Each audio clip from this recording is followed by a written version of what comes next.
Hello, it's Molly Reamer with Bridget's Grove in 30 Days of Goddess, and I wanted to talk to you briefly today about the magic of mashed potatoes. So bear with me for a second here because I'm speaking of mashed potatoes as an energy metaphor for grounding and energy work in circle. So a little bit of background information. This year I have been working through the Spiral Dance by Starhawk, that classic book from, it's been released in multiple editions since it was first written in the 70s or 80s. I forget when the first edition was published, but I've been working with the Spiral Dance with a very small group of 2 friends. So it's just 2 friends and me, a circle of 3. And we've been working with this book throughout the summer and into the fall. And so I've been working with groups, leading rituals and ceremonies and circles for all kinds of different occasions, and retreats and red tents and all kinds of stuff. So I'm very experienced ritualist, priestessing in a variety of contexts with a variety of sizes of groups. And one of the things that I actually continue to struggle with, and I've been doing this kind of work since 2007, 2008, and I struggle with grounding, which I find interesting. I am a Taurus. I am a naturally kind of grounded and earthy person. I find a lot of strength in, my good old feet on the earth and things like that. And I think the reason I struggle with grounding in a ritual context is because I am also very embodied. My spirituality and my spiritual path is very much connected to the here and now, what I can see, touch, taste, feel, and smell right now, which I guess kind of goes with the Taurus kind of element. But I would much rather have a magical experience that involves looking at that tree that I can see right in front of me and being dazzled by the way the sunlight strikes the leaves, or looking up and seeing that there's 3 hawks circling overhead, and seeing what's alive right then is where I find the deepest, richest, and most authentic connection to magic to me. Magic to me is about opening up to what is here right now and seeing how it all weaves together. That's what lights my fire. That's what, gives me strength. That's what inspires me, etc. So in a ritual context, when sometimes you are creating imagery or guiding people through meditations or leading people through energy work, I personally don't have as strong of a connection to, what's actually like physically real because I'm projecting outwards. So I have a strong visual memory as well as a strong visual imagination and ability to visualize things. When I write poems, it's often images that I actually see while I'm writing. So I'll see that steam rising from the cauldron in the forest while simultaneously sitting in the breeze and the sunshine of the here and now. So I have a strong visual impact, but in a ritual context, I often have trouble with the grounding the energy that's moving through the circle, unless I can actually lay on the floor, sit on the ground, or go for a walk. So when I get home from a ritual, I almost always have to go for a walk. Even if it's dark and I have to pace around outside on the deck in the darkness, I have to have a physical, literal experience of being grounded. I can't just visualize being grounded and have it happen. So if I am in a ritual context where energy has been raised and things have been, lots moving through me, then I find that if I don't have the opportunity to lay on the ground or walk around, if I don't have the physically embodied ability to ground, I don't find that I can do it with my mind. I can't ground with my mind. Does that make sense? And so maybe other people don't have trouble with that. Maybe other people can ground with their mind. I find that I can't ground with my mind. The grounding has to happen through my body. And so I will end up sometimes after rituals having headaches, feeling kind of buzzy or disconnected or kind of ungrounded, because in my theory, it's this energy has moved through me and it hasn't yet been released or grounded. And so now I'm coming back to mashed potatoes. You were wondering when I was going to get here, but and there's lots of other things. I'm great at spontaneously leading people through an opening kind of visualization or a centering exercise or breathing. I am great at deciding which puzzle pieces of ritual to put together to form a fulfilling ritual outline, ritual container. And I'm going to talk about that in a second video about ritual structure. And I'm great at, picking songs to sing and things like that. But then this grounding piece has always kind of eluded me. And so in Starhawks, in the spiral dance, she leads you through a tree of life, kind of basic grounding and centering exercise that she uses to open many things. I'm taking a live class with her right now, and she still uses it even today. And in this meditation, you send down roots and you send up branches, and then the energy makes a circle through the roots and the branches so that you're connected and you're drawing from this source all around you. And what I find is, and then the energy kind of shoots out of the top of your head. And what I find is, for me, once energy kind of shoots out of the top of my head, I can't necessarily stop it. Like, the shooting continues, and I can't necessarily stop it until some kind of physical motion. And shaking my hands or reaching down and touching the ground or brushing my arms off, that isn't enough. That doesn't do it for me.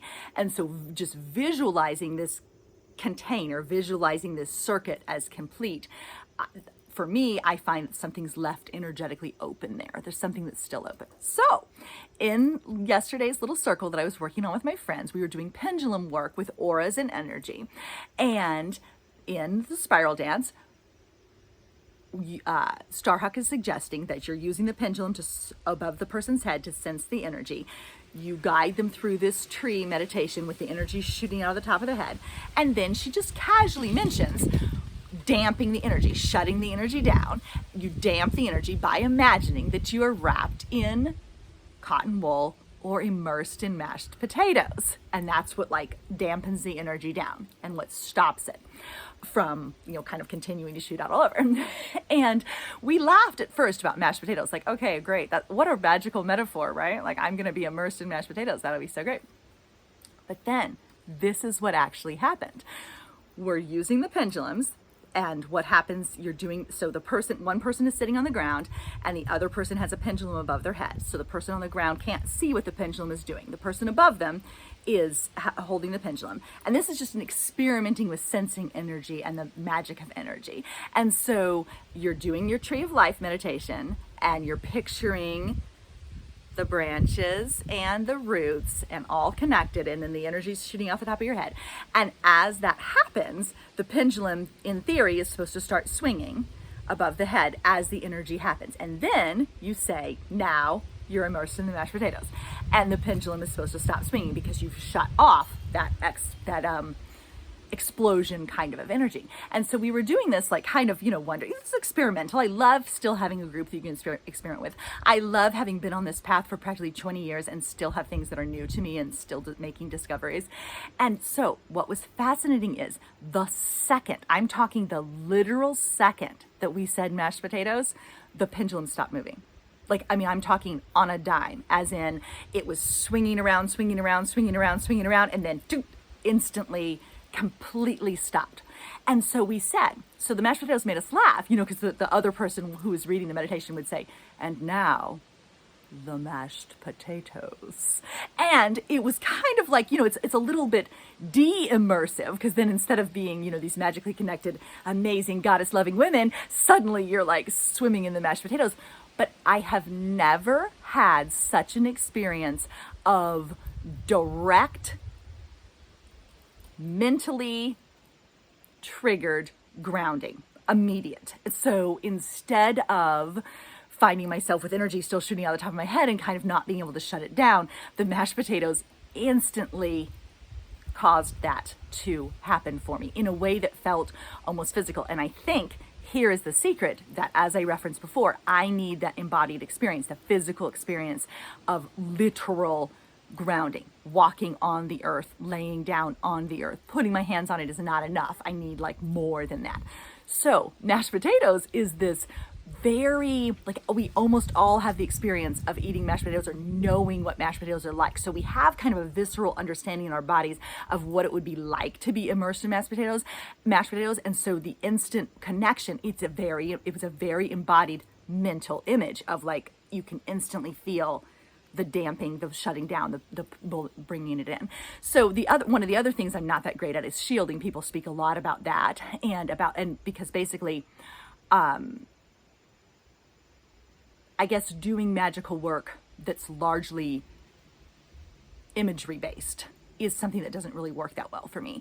And so I've been laughing to myself about thinking about shielding via mashed potatoes instead. I'm like, well, wait a second, maybe instead of, having my golden bubble or my white, light around me or something, maybe I should be just like really lathered up with mashed potatoes and then go into Walmart and see what happens. So this has gotten a little longer than I meant for it to get and a little more rambly about mashed potatoes. I hope you understand where I'm going with that and what I am trying to share. I also wanted to ask you to consider, like, where might an earthy, homey, embodied metaphor work for you? If you have concepts in spiritual practice that don't speak to you, is it because you need a little bit more mashed potatoes in your spirituality? I was going to try to briefly sort of lead you through that meditation, but I've already hit the 11-minute mark, and so I'm not going to. I could theoretically make a separate video or just leave you with that concept. I think you can visualize what I'm talking about. Is first you imagine sending the grounding cord down, like you have roots dropping out of your root, out of your tailbone into the earth, where you're sustained by the core, where you're drawing up energy from the earth. And you can have these roots or these golden threads or silver threads connecting down to the earth, drawing up energy from the core. And then you imagine that you have branches extending all out, weaving into the wind and the branches of other branches and drawing down energy. And then these branches make a circuit of connection with the roots. So the branches come out and then they go sweep down to touch the ground. So you have this full circuit, full current of energy all around you. And then you feel the energy bursting out of the top of your head like a fountain, streaming out and streaming into you and making this circuit. So down into the earth, up into the sky, making a circuit. And you feel that.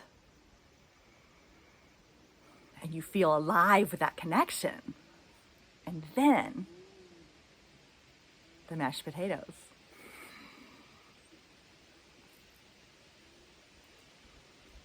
And you damp down the energy. The mashed potatoes shut off that circuit, that stream, that sensation of pouring out and pouring in, are now covered, immersed with mashed potatoes, softened, dampened, stilled. And this is a good thing. Like, we want to be able to send energy out. We want to be able to draw energy up and receive energy.